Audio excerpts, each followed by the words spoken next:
Thanks bro. யோ நிறுத்தியா, நீ இங்கே தான் இருக்கியா? இறங்கியா. 2 நாள் முன்னாடி உன் ஆட்டோவில் வரும்போது தான் என் பர்ஸை விட்டேன். நான் இல்லைன்னு மட்டும் சொல்லாத, எனக்கு நல்லா தெரியும். ஆட்டோவில் வந்து கீழே இறங்கும் போது 10-20 கம்மியாக கொடுத்தாலே விட மாட்டீங்க. இப்போ பர்ஸே கச்சிக்குது, விட்டுருவீங்களா? எங்கேயா என் பர்ஸு? பத்திரமா இருக்கு பிரதர். இதென்ன உங்கள் பர்ஸு? இந்தாங்க. அதில் ஒரு டிரைவிங் லைசன்ஸ் இருந்துச்சு. அந்த அட்ரஸ் போய் பார்த்ததுக்கு நீங்கள் வீடு மாட்டிங்கன்னு சொன்னாங்க. உங்களை காண்டாக்ட் பண்ணுறது அதில் காண்டாக்ட் நம்பர்லாம் கிடையாது.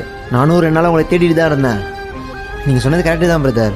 10-20 கம்மியாக கொடுத்தா நாங்கள் வாங்கிக்க மாட்டோம். ஏன்னா பெட்ரோல் டீசல் போக மீதி கிடைக்கிறது அந்த 10-20 தான் எங்களுக்கு. பிரதர், எங்களை மாதிரி ஆட்டோக்காரங்களுக்கு பேரம் பேச தெரியும், ஆனால் இந்த மாதிரி பேராசைப்பட தெரியாது. கரெக்டாக இருக்கான்னு செக் பண்ணிக்கோங்க.